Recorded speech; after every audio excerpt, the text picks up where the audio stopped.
Modern Love, the podcast, is made possible with support from Living Proof. Everyone's hair is unique. Find your best hair at livingproof.com by taking a quiz to get your perfect mix of product. Use the code LOVE at livingproof.com for a free travel-size dry shampoo with your $20 order. We are the science. You are the living proof. And by Squarespace. Love can present challenges, but being modern with a website of your own can be easy with Squarespace. Start a free trial today and use their templates to express yourself. Go to squarespace.com and enter offer code MODERNLOVE to get 10% off your first purchase.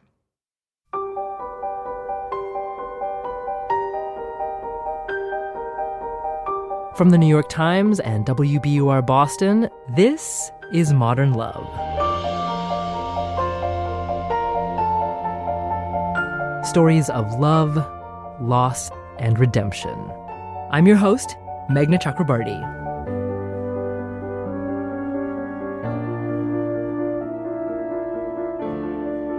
Gary Presley had all but given up on the idea of finding love.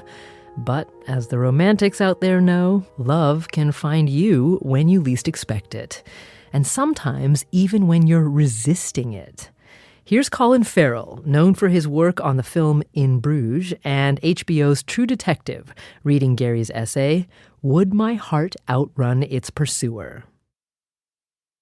I am near quadriplegic, a result of polio, and I cannot stand. I have limited strength in my arms, enough to function once I'm in my chair, but not enough to get into or out of the chair. To be able to live in my own apartment as I desired, rather than in the custodial care of a nursing home, required the assistance of a rotating crew of attendants to transfer me from wheelchair to bed, bed to wheelchair, wheelchair to shower chair. You get the idea. 10 to 20 minutes in the mornings and in the evenings usually did the trick. The female attendants preferred to come in pairs, all the better to help a man into his bed and there undress him.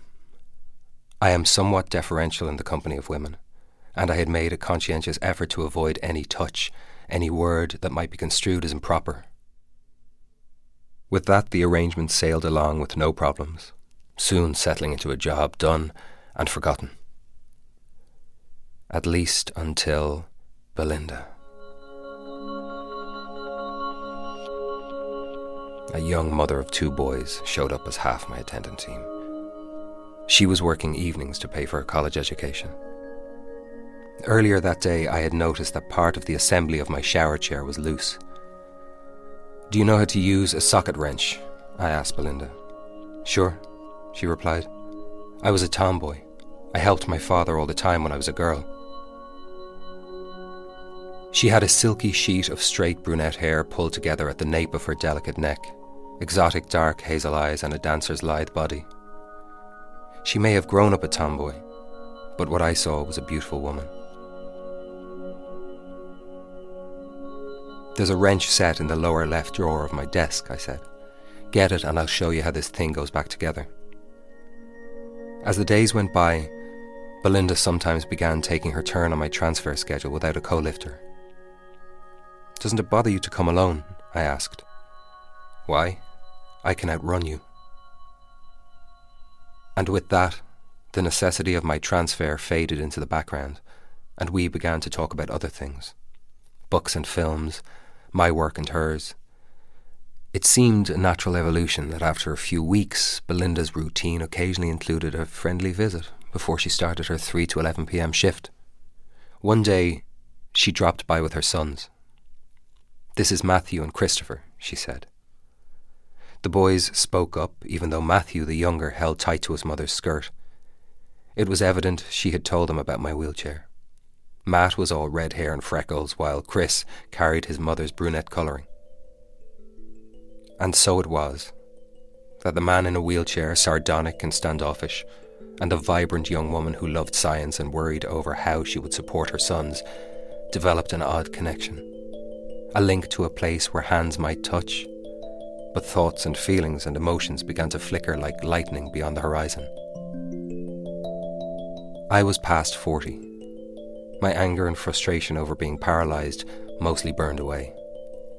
But it never occurred to me that the friendship, the connection between Belinda and me, might also be the bridge between caution and passion, between isolation and connection. "I really don't see the chair," Belinda said a few months after we met. "I see you." But I didn't believe her then.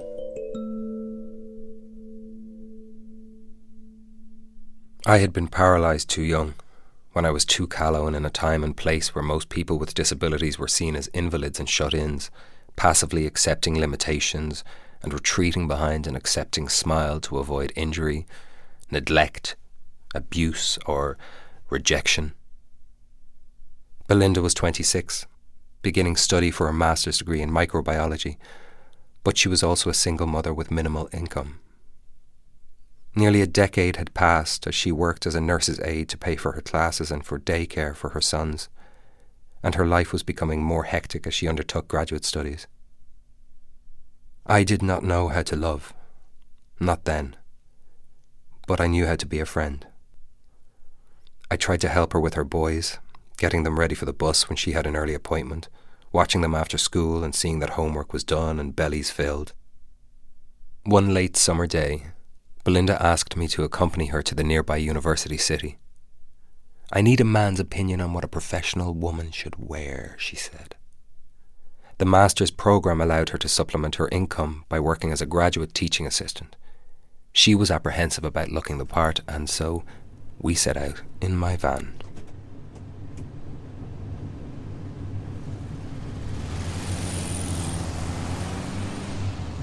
On the way, as we passed a restored Volkswagen Beetle in the adjacent lane, she pointed to it and said, "One of these days, I'm going to find one of those and rebuild it."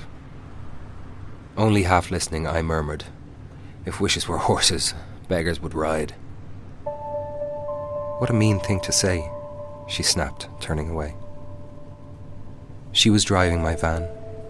I sat behind her with my wheelchair secured by tie-downs. "I'm sorry," I said, automatically, but I didn't understand what caused her reaction. The sardonic aphorism made perfect sense to me. I was an expert on wishes. "People have a right to dream," she said. We were quiet as Belinda bought dresses. She liked floral prints. I liked a navy blue with tiny white polka dots. I bought lunch and we drove to my apartment.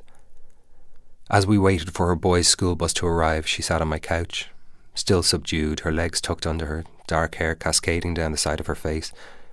She gazed out the front window at the row of cedar trees along the driveway. "I really didn't mean to hurt your feelings," I said. "It's all right. I shouldn't be so sensitive." I could see her despair reflected in the slump of her shoulders. I knew about despair. I wore it like a familiar coat, incapable of accepting what must be tolerated and petulantly ignoring what must be acknowledged. But at that moment, at the sight of such sadness in one usually so open and upbeat, sadness in the spirit of a woman who needed something from me, I wanted to offer more than mumbled words of apology. But I also knew that to push myself deeper into her world might carry us to a place where I might lose what I had made of myself. A place where I knew I could no longer hold tight to the hard reality that kept me sane. I believed I did not deserve to love Belinda. I believed I should not allow her to love me. I held hard to the idea I should be content to ride out the remainder of my life without complaint. A burned-out case, an absurd hodgepodge of broken parts, a beggar who no longer wished for a horse. But she was also a woman, beautiful and vibrant, and I was a man, in a wheelchair, true, but a man full of heat and desire that sometimes rendered the chair irrelevant.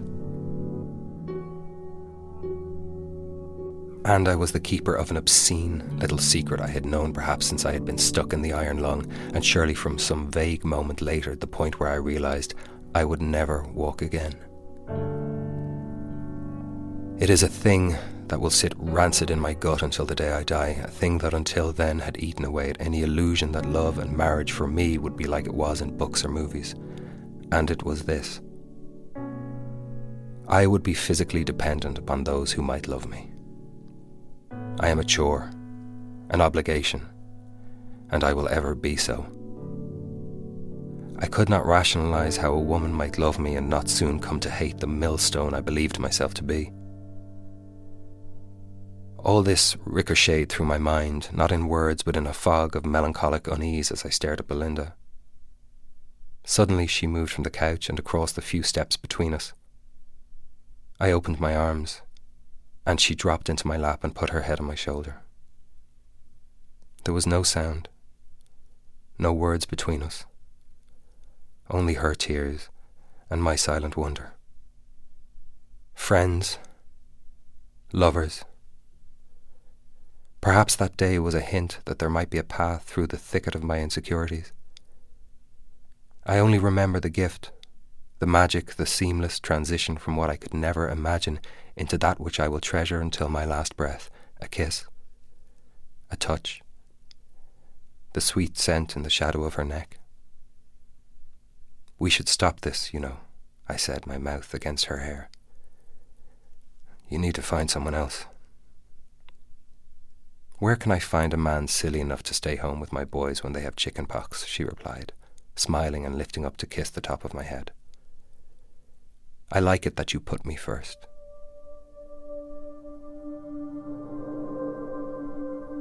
Months later, Belinda stopped by my apartment and held out a small box. Inside was a man's wedding ring, a wide band with oak leaves inlaid into its surface. See if it fits, she said. We now approach 2 decades married, and I sometimes still wonder at what love has wrought. I sometimes think Belinda might see in me a thing to nurture, a place to sacrifice, an altar on which to offer love. But I also feel something else. That glow from 2 decades ago. That heat between a woman and her mate. Cynics say romantic love is a fiction. I have been thoroughly in love only once, and I think it a mystery, an enigma, a Gordian knot entwining 2 spirits. But even now, I cannot fully resolve myself to the reality of Belinda's love. I choose to love Belinda, choose against my head logic and with my heart dreams. And even now, I confront the tasks with which she helps me each day with a mixture of the guilt and gratitude, resentment and appreciation, anger and bemusement. And somewhere deep in my psyche, an old, ugly beggar sleeps, unaware that the man Belinda chose to love has gotten on his horse and ridden away.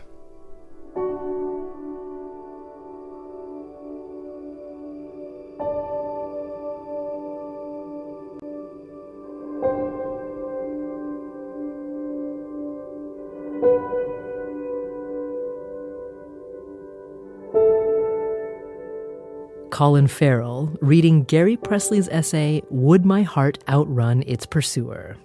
We'll hear from Gary himself after the break.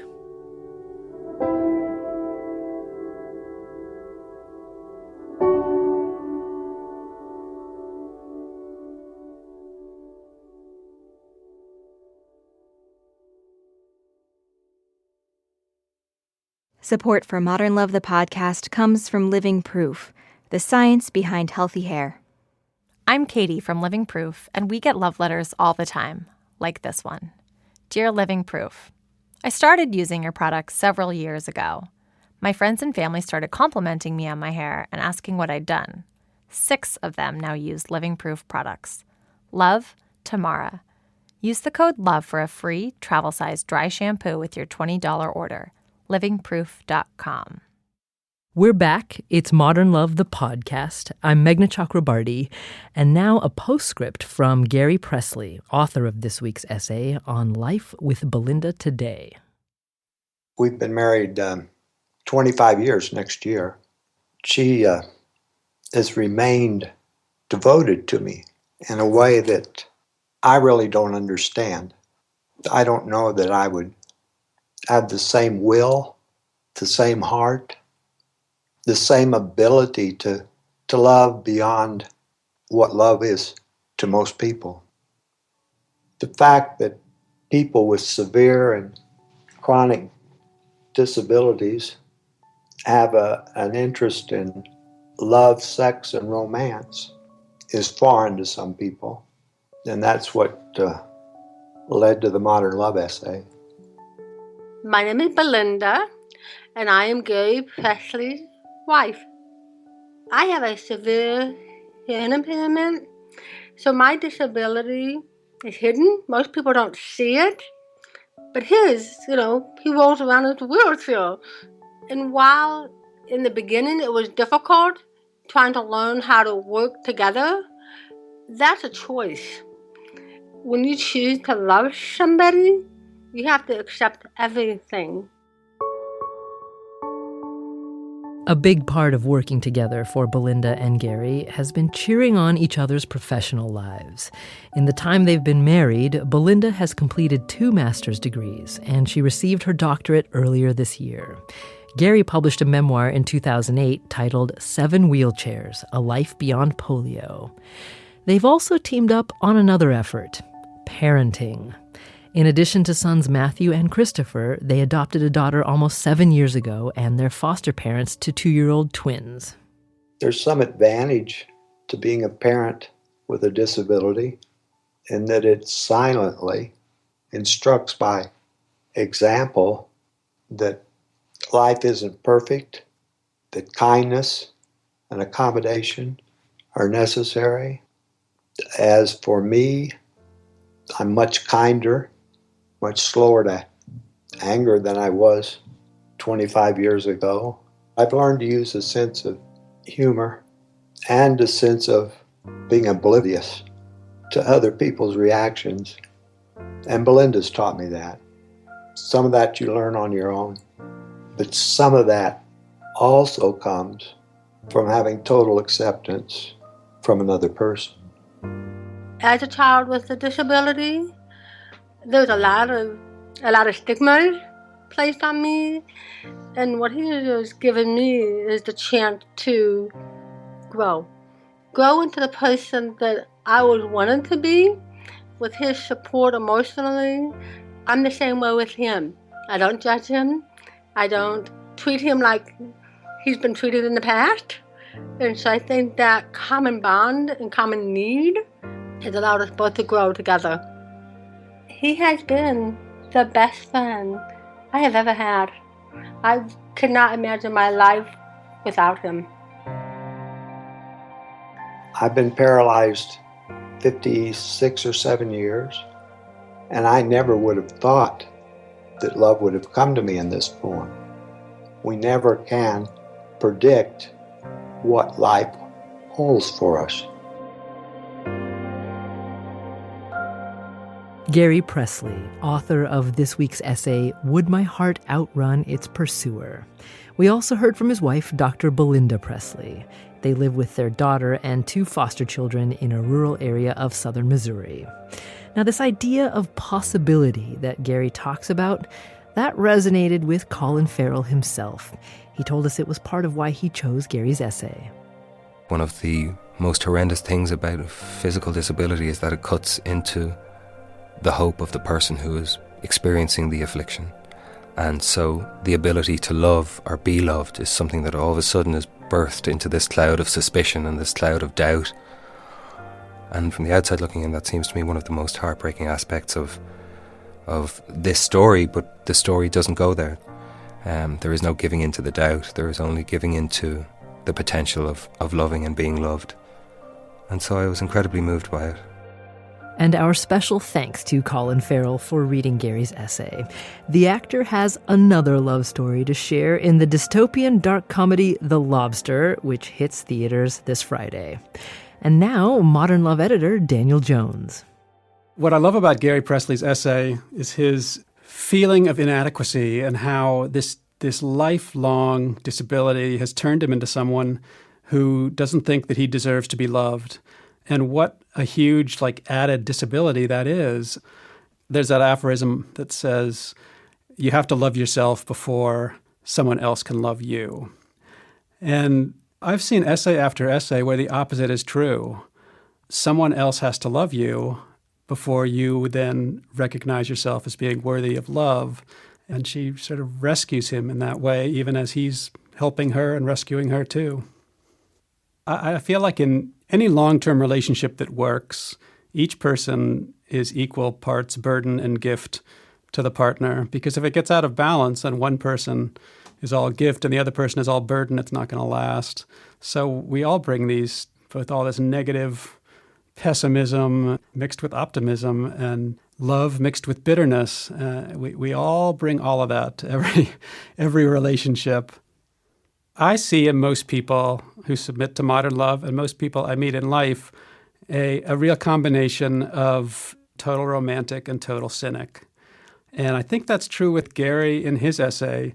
Just on a level of writing and lyricism to his writing alone, he's a romantic, you know. He might deny it in person, but he is clearly someone who dreams and who sees their situation ultimately as this unlikely love story. He just feels lucky that he found someone who reciprocated that and saw that in him. Modern Love editor Dan Jones. Special thanks to Colin Farrell for reading this week's essay. His new movie, The Lobster, hits theaters this Friday. Next week on Modern Love, Thaisa Farmiga reads a story about friends without benefits. He was always looking for the next best thing. I apparently made too good of a friend for him to justify anything more significant. Who was I, anyway? A friend? A roommate? A drunken neighbor with nowhere to sleep? Did even I know who I was? Well, we want to know what you think of this week's episode and every episode. Write us a review on iTunes and connect on Twitter with the hashtag ModernLovePodcast. Modern Love is a production of the New York Times and WBUR, Boston's NPR station. It is produced, directed, and edited by Jessica Alpert, John Parati, and Amory Sievertson. The idea for the Modern Love podcast was conceived by Lisa Tobin. Our casting consultant is Amy Lippins. Iris Adler is our executive producer. Daniel Jones is the editor of Modern Love for the New York Times and advisor to the show. Music for the podcast courtesy of APM and the Go License collection at ghostrysongs.com. I'm Meghna Chakrabarty. See you next week.